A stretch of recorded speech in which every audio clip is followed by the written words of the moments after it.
तृतीय अध्याय सेनापतियों सहित महिषासुर का वध ध्यान। ये तृतीय अध्याय है।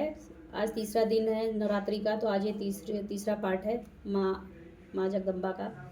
जगदम्बा के श्री अंगों की कांति उदय काल के सहस्रों सूर्यों के समान है। वे लाल रंग की रेशमी साड़ी पहने हुए हैं। उनके गले में मुंडमाला शोभा पा रही है।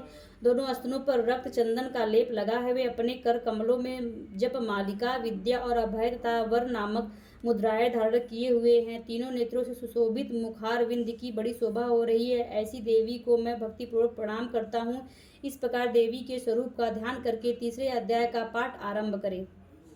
ऋषि बोले, दैत्यों की सेना को इस प्रकार तहस नहस होते देख दैत्य सेनापति चिचूर क्रोध में भरकर स्वयं ही अंबिका देवी से युद्ध करने के लिए आगे बढ़ा। उसने रणभूमि में देवी के ऊपर इस प्रकार बाणों की वर्षा की जैसे बादल मेरु पर्वत के शिखर पर पानी की धार वर्षा रहे हो। तब देवी ने अपने बाणों से उसके बाण समूह को काटकर उसके घोड़ों और सारथी को भी मार डाला। साथ ही उसके धनुष तथा अत्यंत ऊंची ध्वजा को भी काट गिराया। धनुष कट जाने पर उसके अंगों को अपने बाणों से बीध डाला।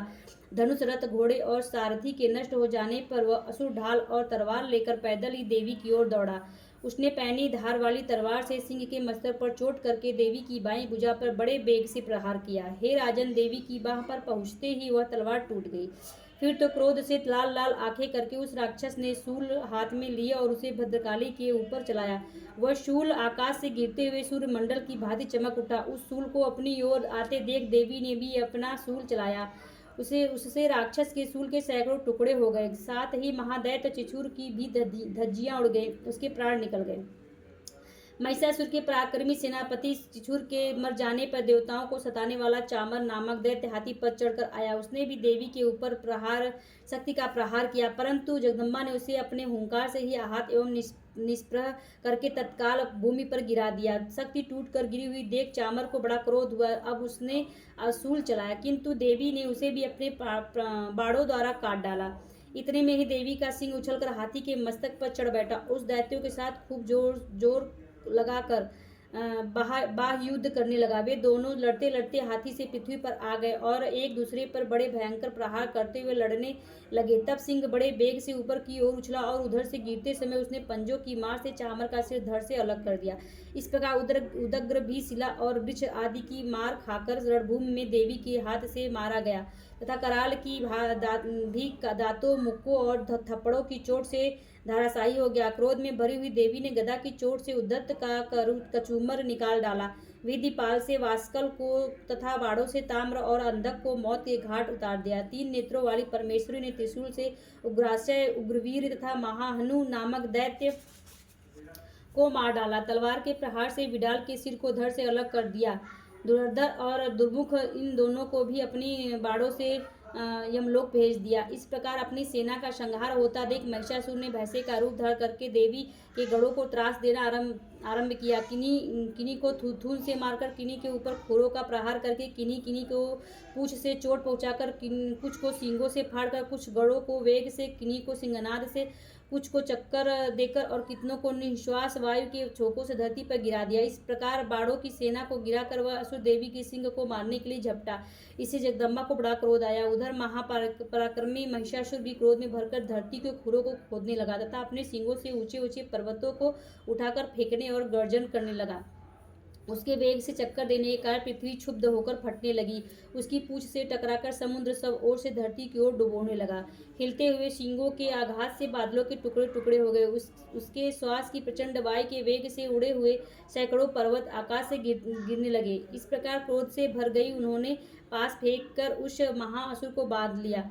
उस महासंग्राम में वध जाने पर वह भैंसे का रूप त्याग कर तत्काल सिंह रूप में प्रकट हो गया। उस अवस्था में जगदम्बा ज्यों ही उसका मस्तक काटने के लिए उद्यत हुई, त्यों ही वह खड्गधारी पुरुष के रूप में दिखाई देने लगा। तब देवी ने तुरंत ही बाणों की वर्षा करके ढाल और तलवार के साथ उस पुरुष को भी भीद डाला। तब उस दैत्य ने एक विशाल हाथी का रूप धारण कर लिया तथा अपनी सूंड से देवी के विशाल सिंह को खींचने और गरजने लगा।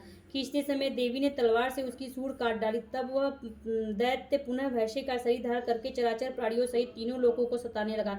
तब क्रोध में भरी हुई जगन्माता चंडिका बारंबार उत्तम मधु का पान करने लगी और आंख और लाल लाल आंखें करके हंसने लगी। उधर वह बल और पराक्रम के मध्य से उन्मत्त हुआ राक्षस गरजने लगा और अपने सिंहों के से चंडी के ऊपर पर्वतों को फेंकने लगा। उस समय देवी अपने बाड़ों से उसे फेंके हुए पर्वतों को चूर्ण करती हुई बोली। उनका मुख मधु के मध्य से लाल हो रहा था और बाड़ी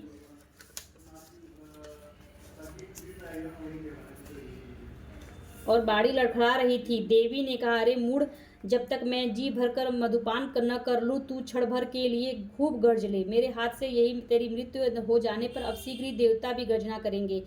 ऋषि बोले। ऐसा कहकर देवी उछली और उस महादैत्य के ऊपर चढ़ गई। फिर अपने पैर से उसे दबाकर उन्होंने शूल से उसकी गर्दन पर प्रहार किया। उसके पैर से दबा होने पर भी महिषासुर अपने मुख से दूसरे रूप में बाहर निकलने का प्रयत्न करने लगा। अपने आधे शरीर से ही वह बाहर निकलने पाया था कि देवी ने अपने पराक्रम से उसे रोक दिया। आधा निकला होने पर वह असुर देवी से युद्ध करने लगा। तब देवी ने अपनी तेज तलवार से उसका सिर काट गिराया।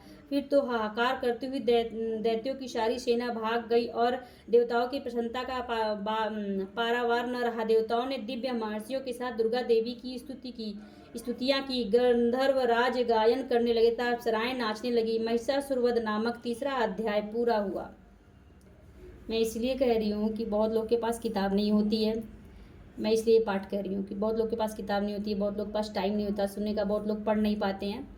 तो ये कथा मैं उनके लिए कह रही हूँ। वो सोते जागते बैठते या तो पूजा कर रहे हैं तो भी ये कथा वीडियो में लगा के, आजकल सब लोग मोबाइल में देवी गीत सुन रहे हैं, देवी गीत सुन रहे हैं, भजन सुन रहे हैं, सब कुछ सुन रहे हैं। तो आप लोग कथा क्यों नहीं सुन सकते हैं?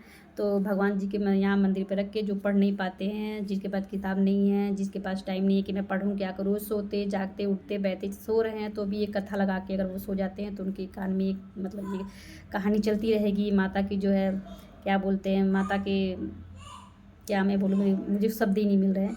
माता की जो है सारी जो जितनी उन्होंने कष्ट झेले, जैसे से उन्होंने इस संसार को तारा है, उस सब की कहानी आप लोग सुनिए, विस्तार से सुनिए। मैं आप लोग के साथ जो है पहला दूसरा तीसरा सारे 9 अध्याय 9 दिन में एक एक करके पूरा करूँगी और अपलोड करूँगी वीडियो। आप लोग लाइक शेयर कमेंट जरूर करिएगा एंड जो है शेयर जरूर करिएगा क्योंकि सबके लिए फ़ायदेमंद है। और जो नए होंगे चैनल पर सब्सक्राइब करिए। मेरा मन किया पता नहीं क्यों ऐसे पूजा करते करते कि मैं ये काम करूँ, इसलिए मैं कर रही हूँ। मैं पूजा कर रही थी, पता नहीं कहाँ से मेरा मन इसमें लग गया, तो मैंने सोचा पता नहीं क्यों मुझे लगा कि मुझे करना चाहिए क्योंकि बहुत लोगों के लिए फ़ायदेमंद होगा। बहुत लोग नहीं जानते हैं, नहीं सुनते हैं, नहीं करते हैं, तो वो सुन लेंगे। अब अगर आप लोग काम भी कर रहे हैं लगा दिए तो आप लोग कहानी सुन लेंगे भगवान जी की। तो इसी आज मैं इसलिए बता रही हूँ क्योंकि पहला वीडियो मैं तीसरे दिन से शुरू की थी, लेकिन मैं पहला दूसरा तीसरा करके ही आप लोग के साथ अपलोड करूँगी। और ये कथा पढ़ने के पहले क्या क्या पढ़ते हैं पहले वो मैं आप लोग को बताऊँगी। आप लोग वीडियो में बने रहेगा तो आप लोग को सब पता चलेगा। तो आप लोग जो है लगा के कहानी सुन सकते हैं माता की, जितना उन्होंने इस संसार को उतारने के लिए, इस संसार के लिए उन्होंने क्या क्या त्याग किया है, क्या क्या नहीं किया, सब आप लोग जानेंगे। तो चलिए, तो आप लोग वीडियो को ज़रूर सुनिएगा। जय माता दी एंड लाइक शेयर सब्सक्राइब करना मत भूलिएगा एंड शेयर तो ज़रूर करिएगा। Bye bye. जय माता दी।